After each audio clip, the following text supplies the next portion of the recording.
Good evening. I'm Ali Chiasson.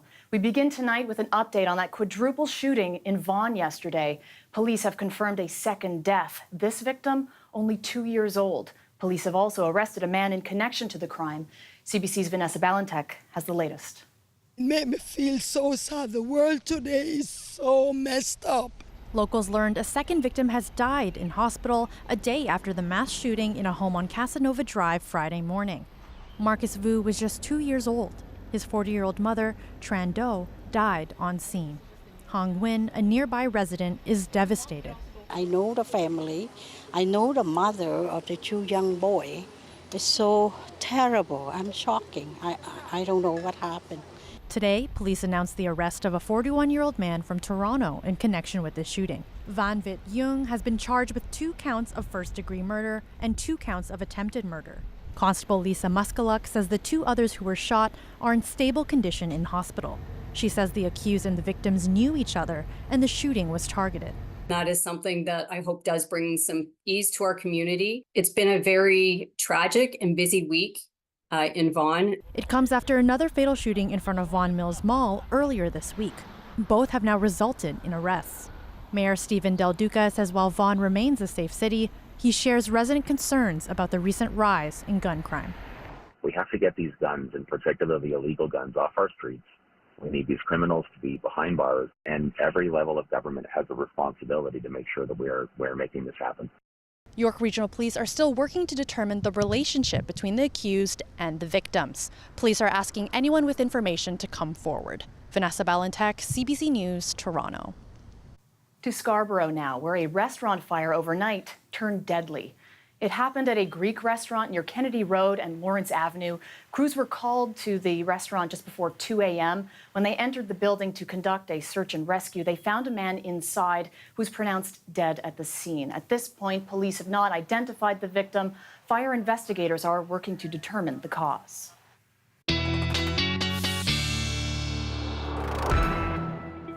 Here's a live look at Windsor this hour, where it's 33 degrees but feels closer to 40. Environment Canada is issuing a heat warning for the region. Ward Anderson with the Weather Network joins us now with a look at your forecast. Hey, Ward. Well, Ali, it's the first weekend of summer, and unfortunately that is a very wet and rainy weekend. We do have already thunderstorm activity going on across the province, especially in southern and eastern parts of Ontario. You can see that's continuing throughout the day. There's a lot of risk here for hail, for heavy rain, and some very disastrous winds. We could even see some tornado potential in parts of southern Ontario. We have a system moving through, and it's bringing with it torrential rain. We've had all this moisture in the air, that humidity for days. And what's happening is high pressure in the north is keeping it right on track through Ontario. Going into our overnight, we're looking at severe possibility of thunderstorms right there across central southern Ontario, going out towards the east, even into Quebec.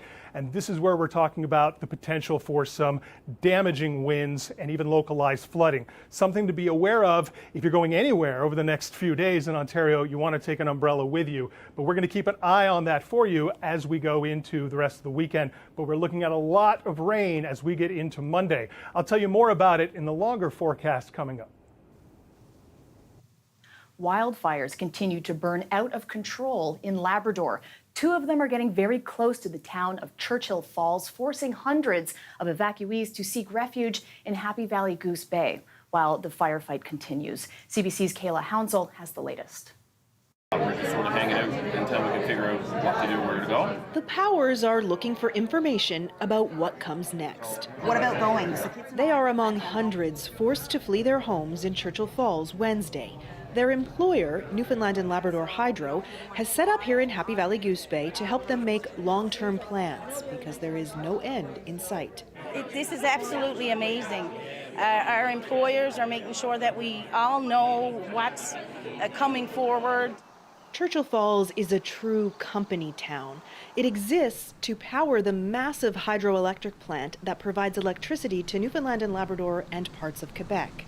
We deal with many aspects of people's lives that are not normally addressed by an employer, and so it becomes much more of a almost a family relationship. I've known many of these people for many, many years.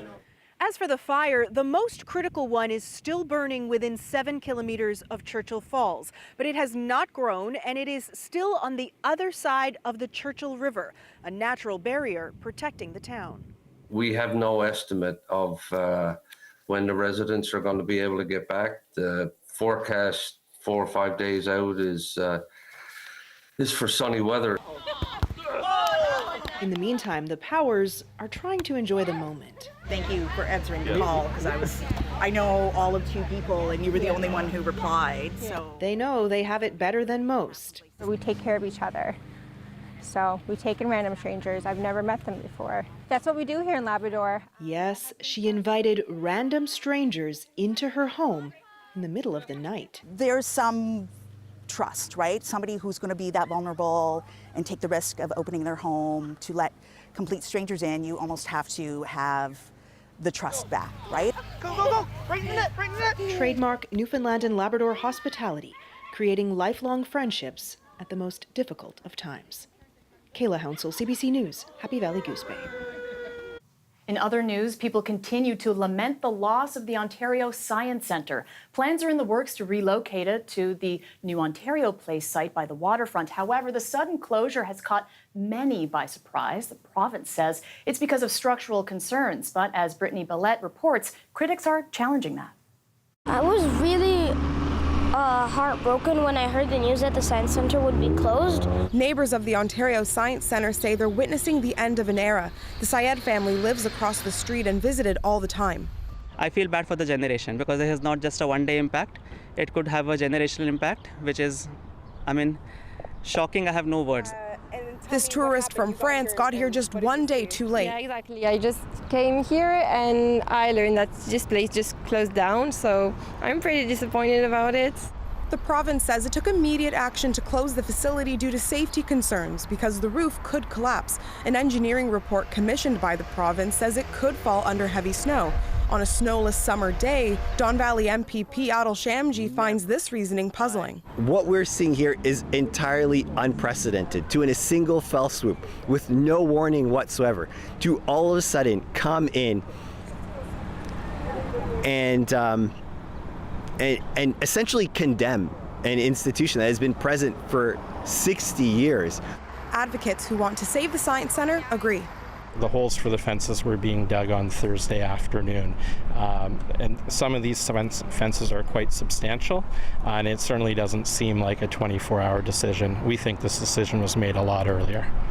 In a statement to CBC Toronto, the province says, quote, while the decision to close the facility was a difficult one to make, it was needed in order to protect the health and safety of visitors and staff, which is the #1 priority for the government. While critics are skeptical about the urgency in shuttering the Science Centre, it's the visitors like the Syed family who feel let down. Because me and my family had so many great memories over here. The Science Centre will move to a temporary location before it reopens at Ontario Place, but that facility won't be ready until at least 2028. Brittany Billette, CBC News, Toronto. We turn to some international news we are tracking. Hundreds of people have reportedly died this year during the pilgrimage, the Hajj pilgrimage in Saudi Arabia. Most of them died due to the extreme temperatures as they soared past 51 degrees Celsius. CBC's Jamie Strachan reports.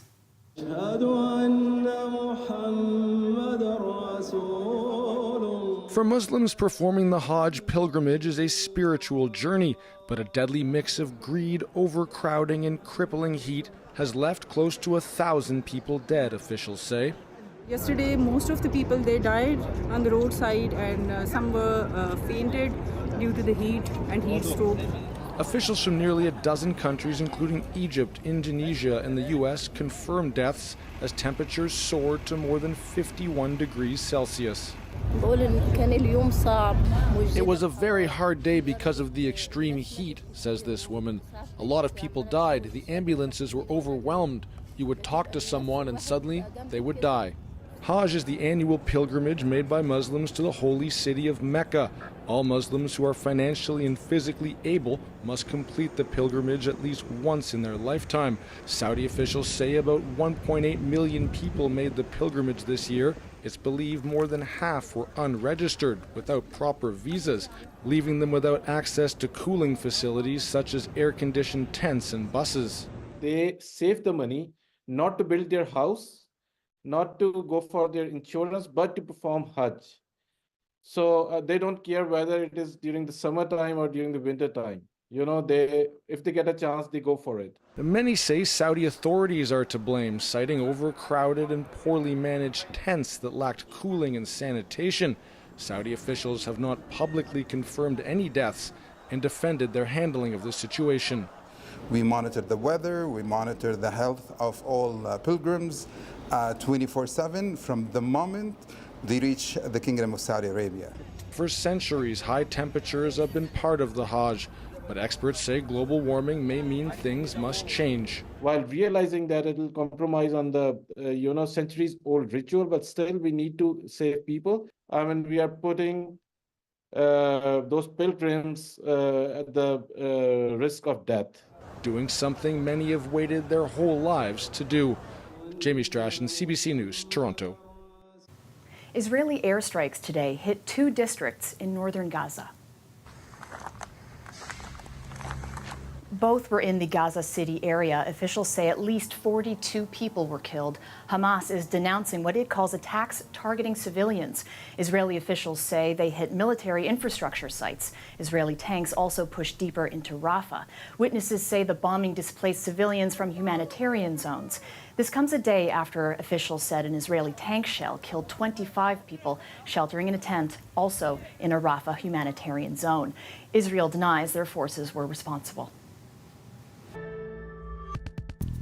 Toronto's Gardiner Museum will undergo a massive transformation, and the new space will have a greater focus on Indigenous art. And our Talia Ricci takes us on a tour.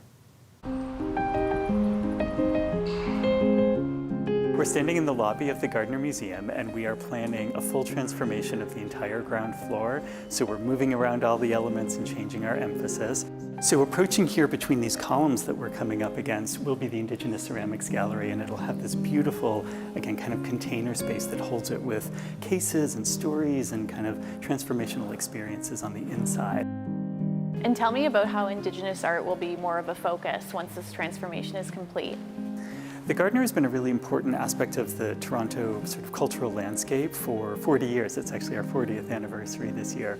And we felt in this transformation it was really important to enhance the visibility and presence of Indigenous voices and Indigenous histories and Indigenous presence here at the museum. I was really excited to begin this position. I majored in ceramics in my undergrad. The thing that drew me to ceramics was like the community aspect.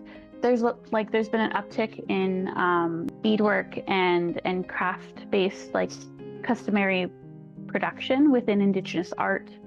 I'm just really excited to engage critically with individuals and artists who are making with clay to be able to present some of that, a snippet of that within the permanent galleries.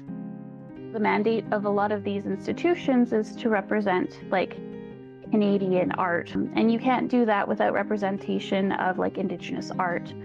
For a really long time, we've had narratives superimposed onto Indigenous cultural production by folks who are non-Indigenous, and that was done as a means to set colonial narratives to create a national agenda, right? And so by presenting Indigenous cultural production within gallery spaces from an Indigenous lens is incredibly important in terms of visual sovereignty, in terms of cultural sovereignty.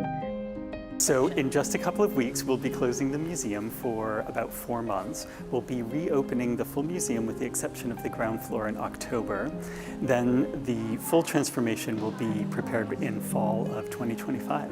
When people come to visit the newly created space, what do you hope they experience or take away or talk about afterwards?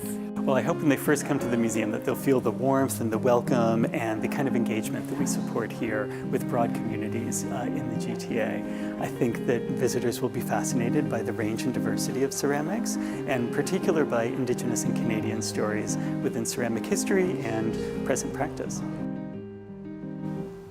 Village Fest is back this weekend in Toronto, showcasing music, dance, art, and storytelling from Indigenous and 2S LGBTQ+ talent. We did have a brief break in the festival during the height of the COVID pandemic, but it's a smaller street festival than the Pride Party, as some call it a pre-Pride street party. We are not a Pride Toronto event. This is from the Business Improvement Area, or the Business Association of the businesses that are here year-round, not just Pride Week. The festival is marking its 10th anniversary. Organizers say this year's event is one of the largest queer Indigenous festivals in Canadian history. A full day of performances and fun kicks off on Sunday at noon. We'll be right back. Stay with us.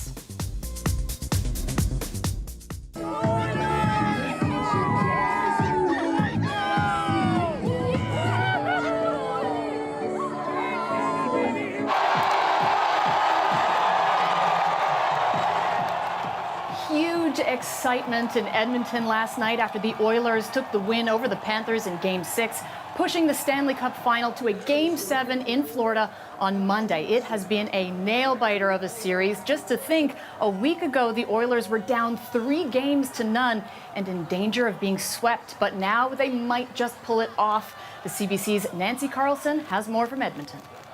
Fans have believed in this team from the beginning, but to actually be here going into Game 7 of the Stanley Cup final, it has them in absolute disbelief somehow. Edmonton has been wanting to bring the Stanley Cup back to this city for so long, and when you look at how the team has turned things around, again, fans have stood by them. They've said that they can do it.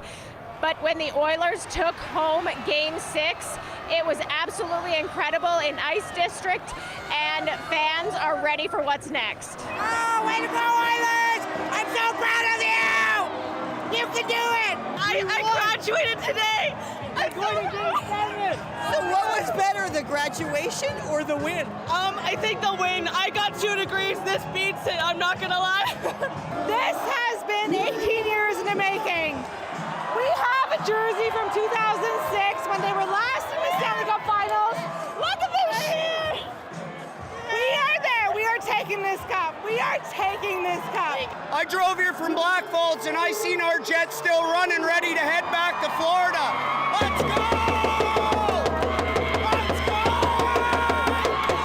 So even when the team takes to the ice in Florida on Monday, this area is going to be full of fans just waiting to see what happens. Again, a Game 7 between the Florida Panthers and the Edmonton Oilers is something that fans have been dreaming of, and to know that it's become a reality is something this city and probably the country aren't going to forget.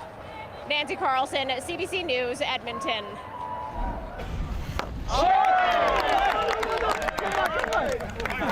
Mayor Olivia Chow there, as you saw, taking a swing as part of the celebration of cricket today.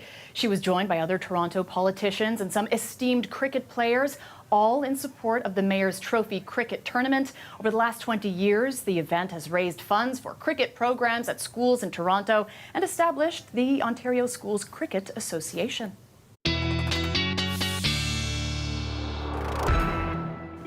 Ward Anderson is back with a look at your long-range weather forecast. And Ward, we are in for some wet weather, huh? Well, Ali, I don't think anyone wanted to start the first weekend of summer with all this rain, but here we are. And it is going to continue. This morning, we woke up in parts of Ontario to a sunny day, and it was beautiful for much of the day. But there is a lot of activity coming through. We do have some thunderstorms, and it's because of all this moist air we've had. You felt that humidity in the air the past few days, all that heat. Well, that's because of a high pressure system that's been hovering over Hudson's Bay. It's keeping all that moist air in, building up, and then that brings all this rain. And we're talking about torrential downpours. We're looking at thunderstorms. You can see we have some severe thunderstorm potential in southern Ontario, right in the GTA, and getting down into southern parts of the province, plus going out east. That's going to continue, and it's going to hit hardest tonight. We already have the rain and thunderstorms coming through. As you can see, here's all that activity, and it really comes through tonight going into Sunday, going into tomorrow, and it will continue throughout the day as it moves east. But tonight we're looking at the severe possibility of thunderstorms right here across central, southern Ontario and moving east. They're talking about torrential rains. There's a lot of potential for some localized flooding, something to be aware of. You can't go anywhere really this weekend without an umbrella, not for very long. And right up through Monday, we're looking at a good bit of rain. Could be some localized flooding, even some tornado potential in southern parts of the province. Sunday, looking at a hot day, a lot of rain still. We have a cold front coming through, but that's later in the week when things will start to cool down. Thanks, Ward. To a changing of the guard now at the Toronto Police. A trauma dog hangs up her harness and another reports for duty. This is Penny, a 2-year-old Labrador retriever relaxing with her trainer and getting ready to take on her new role. The pup will be the new trauma dog with the Toronto Police Victim Services, providing emotional support for victims of crime and other sudden tragedies. Penny takes the reins from 9-year-old Golden Lab, Dandy. Dandy helped more than 500 clients since the program's launch in 2017. Thank you for your service, Dandy. And that's our show for you tonight. Thank you so much for watching. But before we go, let's leave you with some more puppy content, because why not? Woofstock is taking place throughout the weekend. It's the largest festival for dogs in North America. And if you haven't had a chance to swing by, it's still possible to do so tomorrow. Shout out to the writers for that one. The event runs until 5 p.m. on Sunday. Have a great night.